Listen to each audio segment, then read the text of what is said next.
Hey guys, Dennis here from Prestige Performance, just here with another video, just talking about why it's important to service your E85 tuned car on time. So let's start off with the basics. Pretty much what we want to talk about is how long do we warm up the car.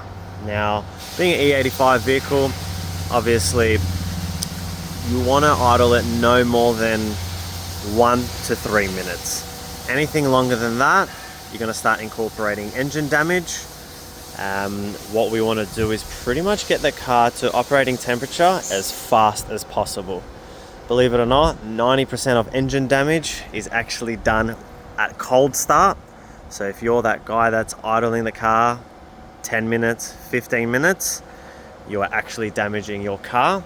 So what we'll do is, pretty much how long to idle the car is no more than 1 to 3 minutes, just to get the temperature, the fuel temp up to scrap, so you can actually drive the car and straight into driving. Once you're driving it on the road, obviously don't exceed no more than 3,000 RPMs, just for safety reasons. Obviously we want to see temperatures anywhere between 70 to 80 degrees on all or most vehicles. Let me show you some of the things. Obviously with this car, it's got a catch can set up here. So once you start going built motor, it's got looser tolerances, so meaning we have more blow by. What is blow by? Well, pretty much is the pressures or fuel actually bypassing the piston rings and actually going into your crankcase or ventilation system or your sump, however you want to call it. So this is pretty much why we actually have interval servicing, is due to blow by. We actually have fuel mixing in with the engine oil, and pretty much fuel, it's gonna start decreasing the life of the fuel, the oil. So pretty much all the lubrication properties, especially being on E85, it's a hygroscopic fuel, just like brake fluid. What is hygroscopic? Pretty much what it does is actually attracts moisture from its external environment.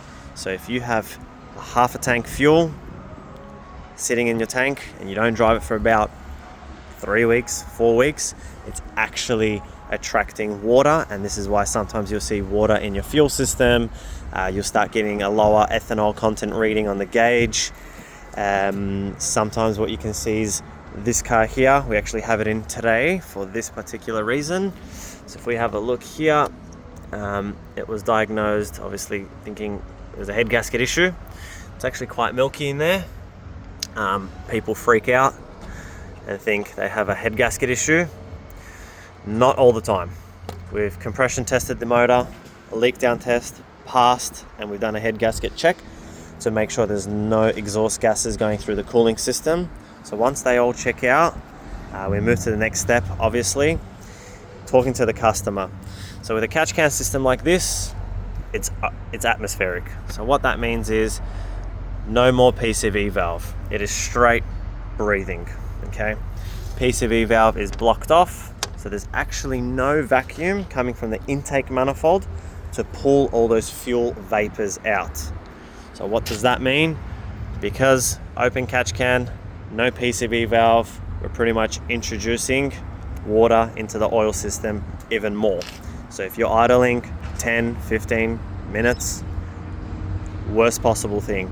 If you start the car as well for 30 seconds and then shut it off, and then same thing, just moving it, down the driveway, up the driveway, and you actually don't get heat into the oil as quickly as possible, you're going to start introducing pretty much water into the actual oil system.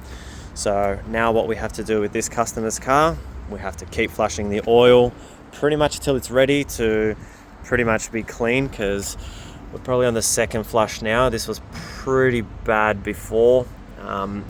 We have to probably, on this case, might have to run 4, 5 flushes until it's nice and clean. So guys, remember, don't idle the car no more than 1 to 3 minutes. Drive it as soon as possible. Otherwise, you're pretty much introducing engine damage to the vehicle, especially a built motor as well. Looser tolerances. you want to get it nice and hot as soon as possible. If you guys have any other questions in regards to catch can setups, there are two types of catch can setups that you do see on an Evo. So this is atmospheric and one is Plumb back. Built engines, you will see this kind of style because we want to relieve pressure from big boost applications here, whereas more OEM built car will have pretty much a closed system or Plumb back system. So give us a call, message us if you need any help with catch can systems or any other questions in regarding to your service intervals. Definitely let us know.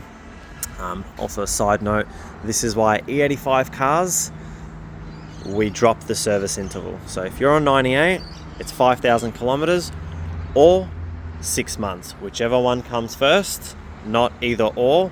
It's if the car's been sitting for 6 months and you've only done, let's say, 700 kilometers, it's still due for service. Do not stretch it out because it needs to be changed. There is fuel in your oil. That's not what we want. E85, we drop it from 5,000 to 3,500 kilometers, and 4-month interval for the actual time frame. So that way then we won't get milk in the system. We know it's nice and clean, and yeah, it's nice and reliable for, you know, obviously we know how people drive their Evos. We've got a couple here. We drive it hard. You want to make sure that the engine is lubricated and safe so that when we go roll racing, doing spirited driving, we're pretty much, you know, we can sleep easy at night. So guys, take care, and we'll see you on the next video.